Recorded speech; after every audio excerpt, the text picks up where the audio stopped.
Steve Siegel, writer of, I don't know, comics 4 or 5 people have read. Appreciate all of you.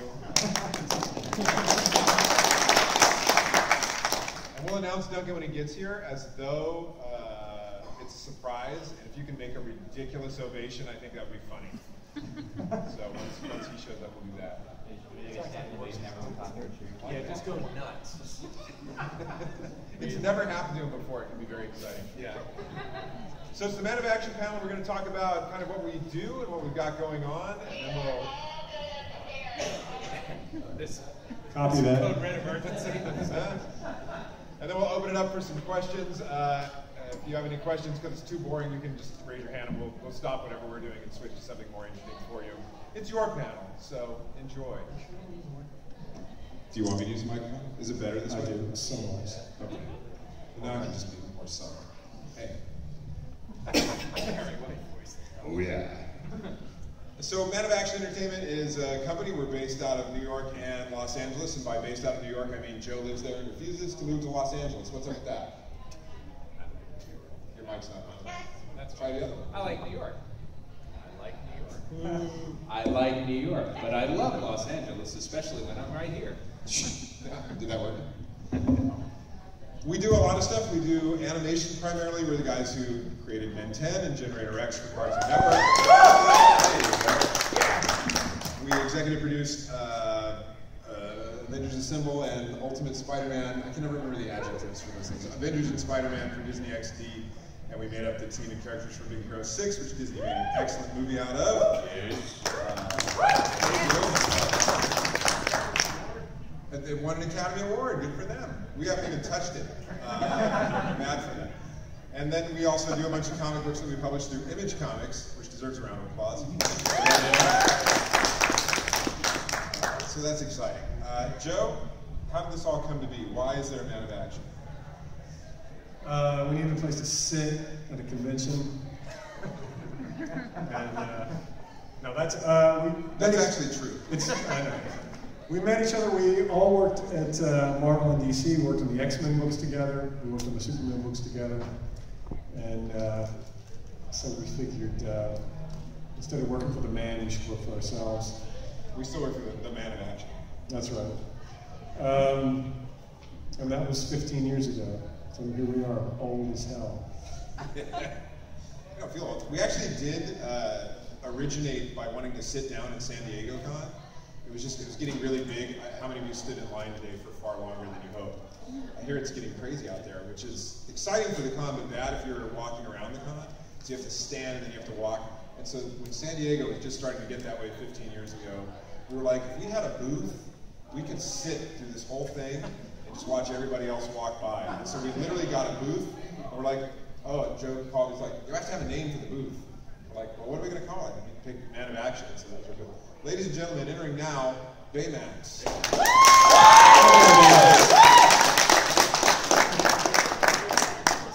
We are all satisfied with our character. Somebody put a soccer ball in front of that wall. He can breathe. It's an inflatable costume. It's got even has a little porthole to see.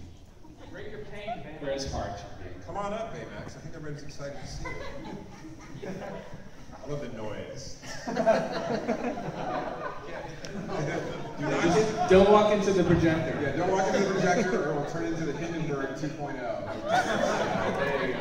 Baymax goes down in flames. You do stay. I'm so terrified Baymax is going to need medical care. It's like a scene out of the movie. Baymax's crotch just ran into a chair. That's not so good. Excellent. There you go. Wow, I think he'll fit. You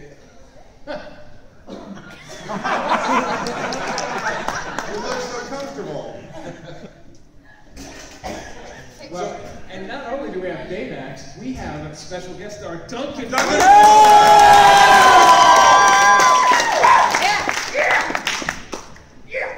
They reacted that way from all of us. Duncan, of course, did the Megaman DC, which he wrote, drew, penciled, inked, lettered, maybe colored. I don't even know what you did on that. And he has some comics from Image that he promises to finish someday, like The Great Unknown. That's exactly right. When it comes out, much like the title. Nice. So anyway, Joe named us Man of Action. We got a booth, we sat down, and people immediately walked up and said, what do you do? So we said, we write.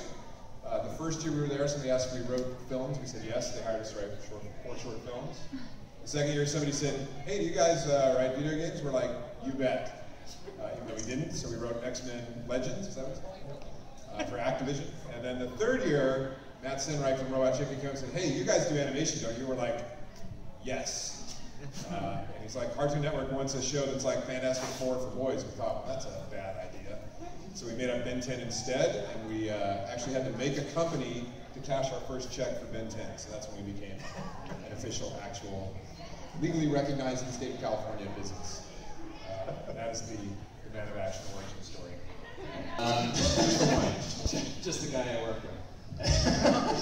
Untitled Chapter is a graphic novel that I put out through Image, and we've been working on developing it as a feature. Chris Columbus and his company are executive producers on it, and we just announced yesterday that Zoe Saldana, who you all may know from Guardians of the Galaxy and Star Trek and a whole bunch of other amazing stuff, is going to be one of the starring roles in the film. And we also have our Barbara. Her name is Madison Wolf. She's this incredible young actress you don't know yet, but I guarantee you will. She's in a couple of movies coming out over the course of the next year. And that is a huge, huge exciting thing for us. I mean, I've been living with Microtrons for a very long time. We've been working really hard to develop it as a feature. I wrote a screenplay, and it's one of these projects you hear a lot of times, like people are unhappy with how their stuff gets adapted, or there's fights with people, and there's been none of that. I mean, it's really been a very positive experience from day one, because I was fiercely protective of it and just said, I'm the only person who's ever going to touch it, and people said, okay, great. And I shook my head and said, that can't possibly be Hollywood, but that's what happened. And all these people have been very, very cool. So really good people behind the project, and now we have it. And you have a director. Yes, and our director is Anders Walter, who is an Academy Award-winning director. He won for Best Short a couple of years ago. He's a very, very talented Danish director. Both of his, a lot of his previous work involves younger actors, so he's just a home run. It's going to be a really, really great actor, so I'm very excited. And you also cast Barbara. Yes, I said Madison. Oh, I missed that part. I was looking at Baymax. And Baymax will be in it as a giant. If you put Baymax in it, that movie will blow up. I've been rewriting the script. I'm the only one who will ever touch this, but I will add Baymax for comments. And then Mr. Joe Casey is finishing the final shots for a feature film based on his comic, Officer Down. What's up with that? Yeah, it's kind of the other side of the spectrum from Untitled Chapter. Officer Down is a graphic novel, did through Image Comics, artist Chris Burnham, about a sort of an LA cop that is continually resurrected so he can go back out and do his job. The film we shot in March of this year. It stars Kim Coates, who you might know if you've ever watched Sons of Anarchy. He plays Tig on Sons of Anarchy. Directed by, I don't know if you know the band Slipknot, but the guy in Slipknot named Clown, his name is Sean Crahan. He directs all their videos. He directed the movie. I wrote the script, one of the producers. It was a good time. We're in post, and hopefully next year it'll be out and you can go and experience it for yourself. It's very intense, very violent, very dark, but Baymax is in it. Yeah, Baymax is in it too. Officer Down kills Baymax in the movie. And they keep resurrecting him. Yeah. When I was there was like a head exploding and blood going everywhere, and a tank drove through a wall. A nun's head exploded. A nun. Let's be clear about it. There's a scene where Officer Down there's a stunt where Officer Down slides across the floor through the legs of a nun and shoots her head off. Straight up. Yeah. It's cool. Do you think fans of Big Hero 6 will appreciate it? Absolutely. It's fun for the whole family, Officer Down. Somewhere at Disney, somebody's head just exploded. No, it was a nun's head that exploded. The Disney people just called lawyers. Said, please stop mentioning it. Well, let's talk for a minute about Megaman, because it got a couple of whoops. Whoop, there it is. what do you know about Megaman that you can say publicly? He's blue. That's right. Well, we're still in a level of development where we couldn't really say a whole lot because some of this stuff is still kind of changing. I can say that we've been working closely with Dentsu America and their team, and with Capcom specifically, as we've been putting together the idea. I know that I'm a big, huge fan of Megaman and have been most of my life, and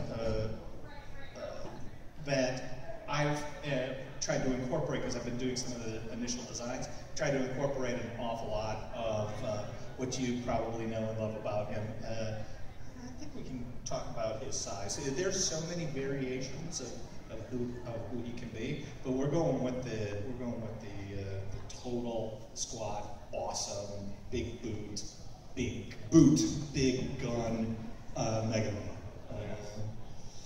I don't know if we can talk about villains or any of that. No. It's the 30-year anniversary of Mega Man, though, next year, and I think that we're trying to, well, we're not, they're trying to coordinate the show with anniversary, so if you like that character, look forward to it. It's being produced in Japan. Well, some of that's still in the actual development. Well, we can talk a little bit, and this has been happening an awful lot with Japanese and American companies. There's a couple other things we can't talk about, but we can talk about the general kind of shape of how partnerships and deals are starting to look between American and Japanese companies. And with some of these properties that are Japanese, the Japanese have been coming to a lot of American writers to help kind of construct the stories that maybe will play a little better in North America and in Europe in general. But a lot of the design stuff and some of the animation is still going to remain in Japanese hands as far as their animation houses. It's going to be a mixture of that with this one, most definitely the writer side, but they are most definitely also taking our lead on some of this art. And this has been something that has been happening with some of the some other projects that we're in discussion with, as well as some people that I know who are also in similar discussions with some pretty big name projects. So if you're a big fan of Japanese anime, there's going to be a huge new boom of it coming down the pike in the next 4 or 5 years. And not just as anime. Right. It'll be an animation hybrid. And live action and features. Well, and those two. And that's what we can't talk about, but we wish we could. That I have, and the best 3 questions that people ask, you will get a free mini today at this panel. So think of your good questions coming up. He was actually first. You guys sound like, you kind of got it together, and you guys do a lot of work on top of work, on top of work, on top of work. And my question was going to be, what's your suggestion for a young person going to be 60 on Tuesday, but to sort of break in to the business that you guys are doing, and I don't know that such a thing can exist if you guys are all doing so many different things, and it all sounds great and wonderful. So I'm going to ask this. I'm thinking next time, can we add another chair and give another division, and I'll run it of new stuff that that you guys don't do. So if you couldn't hear in the back, the question is, how do you break in general terms, and can you break into Man of Action? So I'll handle the second question, which is, no, you can't. When we made this company, we literally have bylaws that say no one else can be a Man of Action. So people can be kicked out, but no one can join. We've done a couple of panels recently, and that question has come up, and there isn't a great answer because it can be so different depending on what you're talking about as far as film, TV, comics, and stuff. But I've been thinking how best to answer that question because we get asked it an awful lot, and I guess that the best answer I could give is how would I do it now in this particular environment? Things have changed so drastically than when we first started. And so I asked myself, what would I have done, and what would I be doing right now if I wanted to break in? And the internet is the greatest tool that's ever come along in so long. And so there is nothing stopping you from doing your own work and getting eyeballs on it. Now, how many? and how you can perpetuate that and how you can market it, those vary. But there is nothing that is stopping you from getting a portfolio, a story, a comic online in a potential place for millions of people. And more importantly, the people you want to work with. Those are the people that you target. So that is what I would do. I would do my stories, I would get them online in my website, and then I would target the people I wanted to really see that, who could maybe then forward it further. And that is the best answer that I could give. Thank you. That's wonderful. You should add something to it. I'm going to say, start with a chalkboard. I'm going to go the exact opposite route. No, I'm kidding. Nobody even knows what chalk is. Because whatever it is that you've got, the question is always, what's next? What else do you have? So you have to keep working. And really, everybody wants to know how to get in, and we immediately turn that around to, well, how much work are you really doing? Because if you're a writer, if you're an artist, you should be doing this stuff every single day. And so we ask everybody, are you doing it every day? Are you carving out time for your craft, for your art? Can you take a step back and make sure it's stuff that you would buy? You know, because that's also having that set of clear vision. And if you don't know that you have that vision, surround yourself with very honest people. You were second. This is directed towards you, Joe. This is a question for Joe Kelly. As a writer for Deadpool, have you had any involvement in the movie that's coming out soon? As a writer for Deadpool, have you had any involvement in the movie that's coming out soon? I'm just repeating what her voice sounds like to me. I've not worked on the movie. A lot of the stuff that's in the movie is based on stuff from my run, which is very cool. Blind Al's in it, Ajax is in it. I mean, these are all characters that are, it's already been in the trailer, it's all no spoilers. So I'm extremely excited and honored about that. And I really dig Ryan Reynolds, I always have. So I think he said some nice stuff about the run, which is cool. So though I have not touched the film, there's a lot of my stuff. Some of the stuff that you've done. His stench is all over it. A loving Deadpool stench. I want to just take 1 second and have everybody turn to your left and blow some cold air toward Baymax, who I think is roasting inside that casket. Ah, much appreciated. Oh, he's going down. He's going down. Bow ties always get a question. Is there going to be a sequel to Big Hero 6? Is there going to be a sequel to Big Hero 6 is the question. We're not at liberty to answer that question directly. No, but if Disney was a smart company, which you don't know, they're kind of a starter. It made close to $1 billion. Close to $1 billion for them. Usually things that make close to $1 billion, they make more of. Yeah, but that's our best guess. We know so much more than we can tell you. So for you guys, when Are you we on camera right now? Yes. Ask your question. So for when you heard that Big Hero 6 was being included in Kingdom Hearts 3, how did you guys feel about that? And are you guys working in any bit on the story? We're not working on the story for Kingdom Hearts 3. You got to know about Big Hero 6. So Duncan and I were working on Alpha Flight for Marvel. We were sitting in Duncan's little office out behind his house. I call it the shack. He gets angry when I do that, but it was a shack. It wasn't a shack. It was a shack. Lily, Duncan's wife's here. It was a shack. It was a lean-to. I think that's good. And we would just meet, because we lived right by each other, and go, what's going to happen this month in Alpha Flight? And that book was going to be canceled for sure. We just, we might as well have fun. And we just thought it was hysterical that Alpha Flight showed up in X-Men, and it was like, here's the Canadian X-Men, and they're going to fight you. And we're like, you know what would be really goofy is if the Japanese X-Men showed up in Alpha Flight to fight Alpha Flight. Because we loved Japanese culture, and Japanese animation, and anime, and manga. So we just thought, let's make a Japanese X-Men. And we just kicked around for about 3 days, just different characters, and Duncan would sketch, and we talk, and we named them crazy, like Go-Go Tamago. Ha ha ha, that's hysterical. Well, that's because I had this Japanese, it was learn Japanese, but for governmental use. And it was all of these different words that they thought that Americans would need to know. In Japan. Tamago. And Tamago was one of them. And I'm like, I know a word. And Baymax, Don't forget about Baymax. I'm a big drum and bugle corps fan, and there was a Japanese drum and bugle corps that I had just gone to international championships for called the Baymax from Tokyo. And I was like, well, we have to honor the Japanese drum and bugle corps and name a Marvel character after them. So we named Baymax after a drum corps.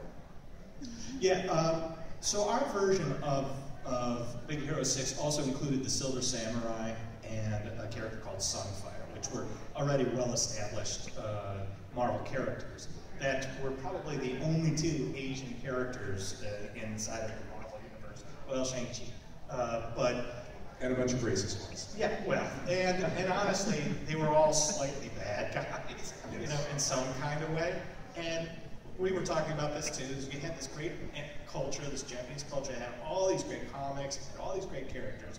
And, you know, in the American culture, so little of it was represented. We wanted to do a job of bringing some of that stuff into the Marvel universe. So he had Sunfire in the Alpha Flight book before that, and we said, wouldn't it be fun if they came in? Because Wolverine, it turns out, was part of Alpha Flight, but you didn't know that when you're first reading the Wolverine and the X-Men stuff, and he's like, oh, I was on a team before. And they're like, what? So we did the same thing with Sunfire, and the world was like, what? And then 15 years later, they made a movie and won an Oscar. Yay! Yeah. It did really well. No, it's very exciting. I think the weirdest thing for me with Big Hero 6 was going to Disneyland and seeing Baymax balloons. And I was like, I used to go to Disneyland as a kid, and now a drum corps character that I named is a balloon. I think that going to the drum corps and seeing them perform Big Hero 6 music. And then I went to drum corps championships this year at Santa Clara Vanguard Cadets, which is the feeder corps for Santa Clara Vanguard, who did a show about Nikolai Tesla that was awesome. You should see that. Their feeder corps played the theme to Big Hero 6, and I was like, full circle. It was very exciting. So, Kingdom Hearts. It's a great game. Love it. Very excited. Can't wait to see it with Big Hero 6. We're going for the flag because it's patriotic. Okay, so at the end of Big Hero 6. At the end of Big Hero 6. I'm just doing the voices the way that I hear them, but I want you to hear them. At the end of Big Hero 6, after the credits, Stan Lee makes a cameo, and I'm like, we didn't create that. Oh, it's as though he paid you to be here. We did not pay him to say this, but he said at the end of Big Hero 6, Stan Lee makes a cameo, and he thought, well, Stan Lee didn't create Big Hero 6. Finish. So how do you guys feel about it? So how do we feel about that? We love Stan. We work with Stan on our stuff too. But yeah, you'd think in the sequel, if there was one, they should do a kicker scene with us. Look at us. Yeah, I know. Basically Baymax right now.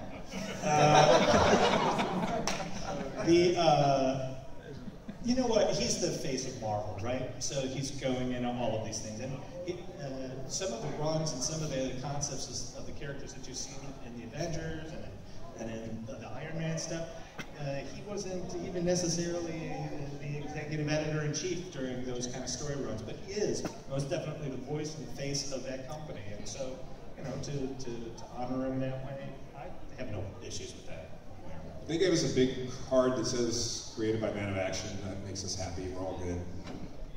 What is your favorite or most, what's your favorite animator, the one that influences you guys the most? Who's our favorite animator? Who's our biggest influence in animation? No, your favorite animator, Japanese animation. Oh, animating, Japanese. Or like, which one influences you the most? Like you were saying earlier. I always go back to Cowboy Bebop. I just can't. I mean, there's a lot of amazing stuff. I mean, I keep up with a lot of them, but I just can't let go of Cowboy Bebop. And Satoshi Kon, just as a director, was so amazing and so innovative, so all in his work for me.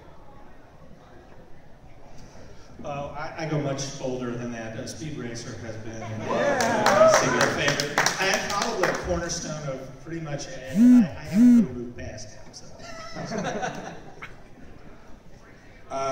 Also Speed Racer. I'm going to also just say Johnny Quest, because I thought you were going to ask about animation. The original Johnny Quest and the animation are one. So I'll add that in. And mostly I read manga more than watch anime, so, you know, MW, Ode Kirihito, and this thing called Rio right now is ripping me up. Paraplegic basketball comics. Who would have thought? Questions with fast, not so excellent answers. Go. I've got to get this hand out. I can't stand looking at it.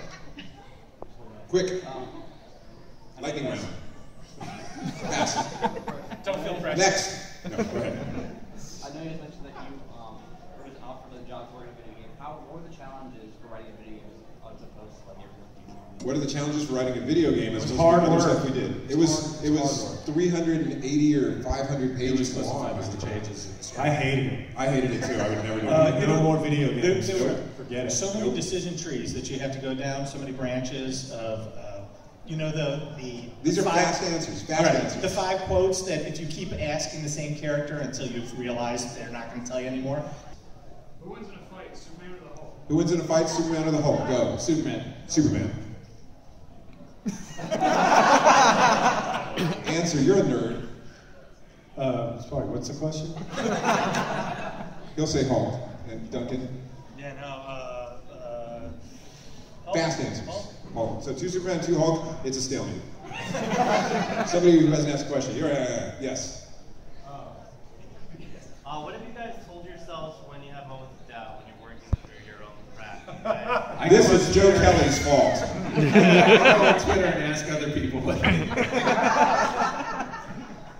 to be honest, and this is, it's not a total BS answer, I tried not to acknowledge doubt.